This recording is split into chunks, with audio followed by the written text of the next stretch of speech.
The cafe was warm, filled with the soft hum of morning chatter and the smell of freshly ground coffee. Outside, the snowflakes fell lazily, covering the street in a white blanket. It was one of those winter mornings when people preferred to stay indoors, savoring their warmth and comfort. At a small table near the window sat Daniel, a single father in his mid-30s. His dark hair was slightly messy, and tired circles under his eyes betrayed sleepless nights. Raising a 7-year-old daughter alone wasn't easy. But today was special. It was their Pancake Day, a tradition he started after his wife passed away 2 years earlier. His daughter, Lily, adored it. But that morning, Lily wasn't there. She was at her grandmother's house for the weekend, giving Daniel a rare quiet morning, something he wasn't used to. He kept glancing at the empty seat across from him, half expecting her to burst in with her bright smile and messy ponytail. He sighed, sipping his coffee, when suddenly, a soft, hesitant voice broke the silence. Excuse me, can I sit here?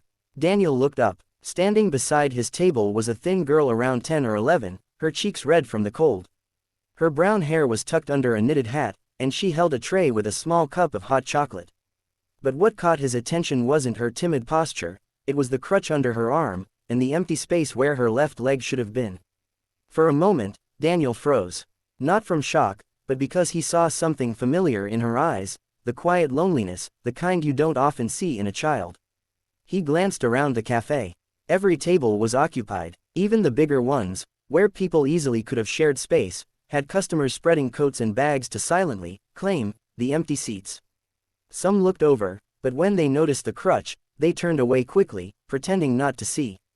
Daniel's heart tightened. The girl's eyes were fixed on the floor, as if she already knew rejection was coming. He forced a warm smile. Of course, he said gently. Sit anywhere you like. The girl's head snapped up, surprise flashed across her face. She looked at him again, as if checking whether he truly meant it. Really, Daniel nodded. I'd be happy to have company. Slowly, almost cautiously, she moved around the table. Daniel stood to help, pulling the chair back so she could sit more easily. She positioned her crutch, lifted herself, and settled down with a relieved sigh. She murmured, "Thank you." Daniel noticed her hands trembling around the cup. He didn't want to pry, but he also didn't want her to feel invisible.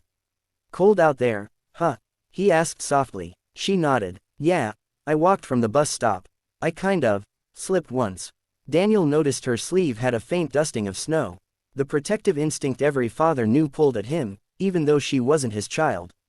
"I'm Daniel," he said. "What's your name?" "Maya," she answered, barely above a whisper. The name suited her, gentle but strong. For a few minutes, they sat quietly. Maya sipped her hot chocolate with both hands, trying to warm herself.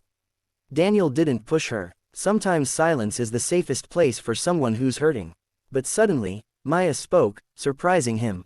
"I'm sorry if I bothered you." Daniel's eyebrows knit together. "You didn't bother me at all. Why would you think that?" Maya shrugged one shoulder. "People usually don't want me around their table." Her voice cracked mid-sentence. Daniel felt something inside him break. He leaned forward a little. "Why not?" She didn't look at him. Instead, her gaze drifted to her missing leg, or rather, the space where it once was. "Because of this." She tried to smile, but it ended up as a small, painful twist of her lips. Daniel's throat tightened. He didn't pity her, pity felt insulting. He admired her. He remembered the months after his wife passed, how people avoided him because they didn't know what to say. He remembered feeling like a shadow moving through the world. He understood. "Hey," he said softly. "You're welcome at my table anytime." "That's a promise." Her eyes glistened, but the conversation didn't grow lighter. Instead, something raw surfaced in Maya, something she probably hadn't planned to share. She asked quietly, "Where's your daughter?" Daniel blinked, surprised by the question. "How did you know I had one?" Maya pointed shyly to the colorful pancake menu, half folded on his table. "Most adults don't read kids' menus unless they, well, have kids." Daniel laughed. "You're very observant. It's all I have to do when I sit alone," she whispered. That sentence, that quiet truth, stabbed the room with silence. Daniel swallowed hard. "My daughter's with her grandma today," he explained. "We usually come here together. It's our little tradition." Maya traced the rim of her cup with a finger. "That sounds nice." He watched her for a moment, noticing how carefully she avoided looking at families around the café. Her posture tightened whenever a child laughed or when a pair of parents leaned close to each other. He began to wonder, where were her parents? But before he could ask, Maya suddenly looked up. Can I ask something? Sure. Why were you so nice to me? Daniel blinked. Why wouldn't I be? Her answer came like a knife to the heart. Because people don't usually choose to sit with someone like me. The way she said it, not angry, not bitter, just tired, made Daniel lean back and take a steadying breath. He wished he could find whoever made her feel that way and tell them exactly what he thought of them. But instead, he chose kindness. Maya, he said firmly. You are worth sitting with. Worth talking to. Worth knowing. And anyone who can't see that, that's their problem, not yours. Her breath hitched. For a second, she covered her face with her hand, pretending to wipe something from her eye. But Daniel knew. She was holding back tears, and losing the battle. She whispered, no one's ever said that to me. Daniel's heart cracked open. He didn't reach out. He didn't want to overwhelm her, but his voice softened into something warm, steady, father-like. Well, someone needed to. And in that moment, with snow falling outside and strangers pretending not to watch, something shifted in Maya. She wasn't alone at a table anymore. She wasn't unwanted. She wasn't invisible. For the first time in a long time, she felt seen. Maya didn't speak for a while after that. She simply held her cup with both hands, warming her fingers, trying to steady her breathing. Daniel sensed she needed a moment, so he watched the snow drift outside the window instead. The cafe lights reflected off the glass, casting a soft golden glow over both of them. When she finally looked up, her voice was small but steadier. Do you come here every week? Daniel nodded. Yeah, my daughter Lily loves the pancakes. It's our tradition. Maya smiled faintly. Traditions are nice. My mom and I used to have them too. Used to. Those two words hung in the air like fragile glass. Daniel didn't push, but his expression invited her to share if she wanted to. Maya's fingers tightened around the cup. Before the accident, she said quietly. Daniel's stomach dropped. He didn't know what happened, but his heart braced. Maya stared at the steam rising from her hot chocolate as if replaying a memory inside it. It was last spring, she whispered. We were crossing the road, a driver didn't see us. Mom pushed me out of the way. Her voice faltered. Daniel's breath stopped in his chest. She saved me, Maya said, eyes shimmering. But she didn't make it. Silence. A deep, heavy silence that wrapped around them like a cold fog. Daniel felt a sharp ache behind his ribs, grief recognizing grief. He understood what it meant to lose someone suddenly.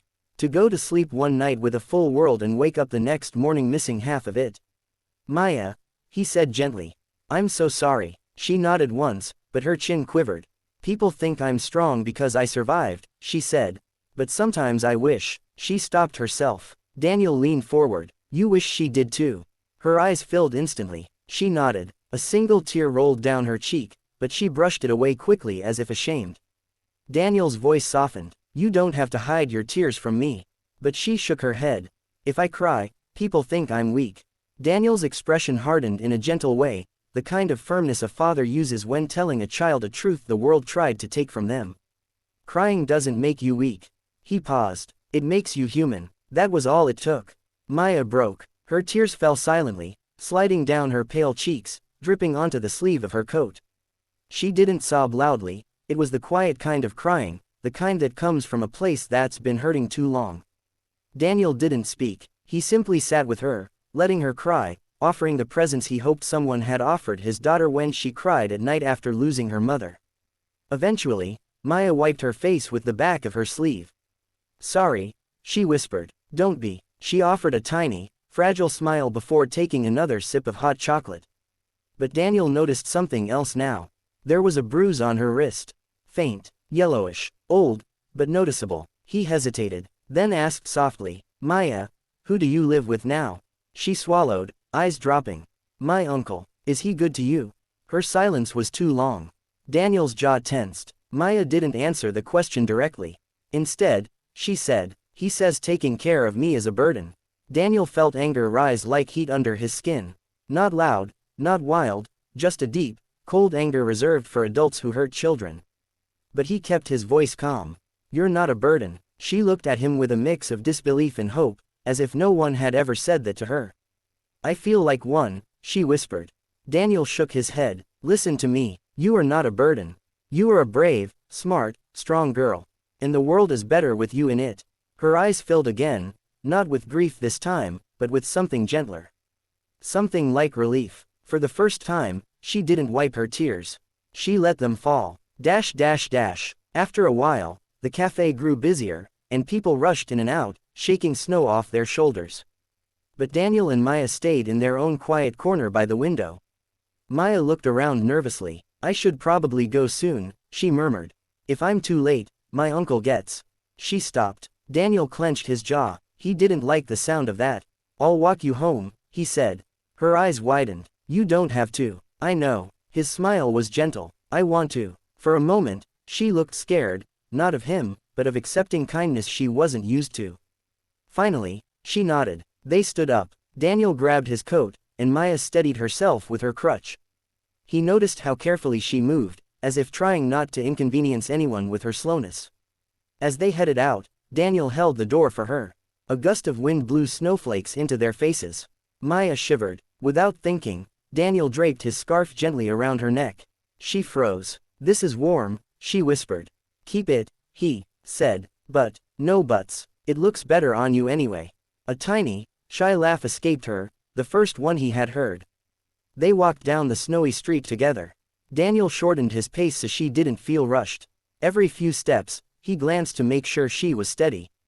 Halfway down the block, she asked quietly, "Why are you being so kind to me?" Daniel thought for a moment before answering. "Because I hope someone would show my daughter kindness if she ever needed it." Maya looked down, her eyes flickering with emotion. "I wish you were my dad," she whispered before she could stop herself. Daniel stopped walking. Maya froze, horrified at what she said. "I'm sorry," she blurted. "I didn't mean, I just..." Daniel gently placed a hand on her shoulder. "You don't have to apologize for wanting to feel safe." Her lips trembled. "You make me feel safe." Daniel swallowed hard. He hadn't realized how deeply this brief meeting had affected him, too. The father in him, the protector, the caretaker, had already grown attached to this brave, lonely girl. They reached her building, a worn-down apartment complex with cracked steps and peeling paint. The hallway light flickered. Maya turned to him. "Thank you, for today." Daniel smiled. "Anytime." She hesitated, then did something unexpected. She reached out and hugged him. It was a small hug, gentle and trembling, but full of trust. Daniel wrapped his arms around her protectively. "You're not alone, Maya," he whispered. When they pulled apart, she wiped her eyes and smiled. But before she opened the door, she said something that stayed with him long after she disappeared inside. "Do you think, maybe, we could have pancakes together? Like your tradition with Lily?" Daniel felt his heart swell. "Yes," he said warmly. "I'd like that very much." She lit up, truly lit up, for the first time since he met her. And as the door closed behind her, Daniel stood in the cold, snow swirling around him, realizing that he had just made a silent promise. This wouldn't be the last time he saw Maya. Not if he could help it.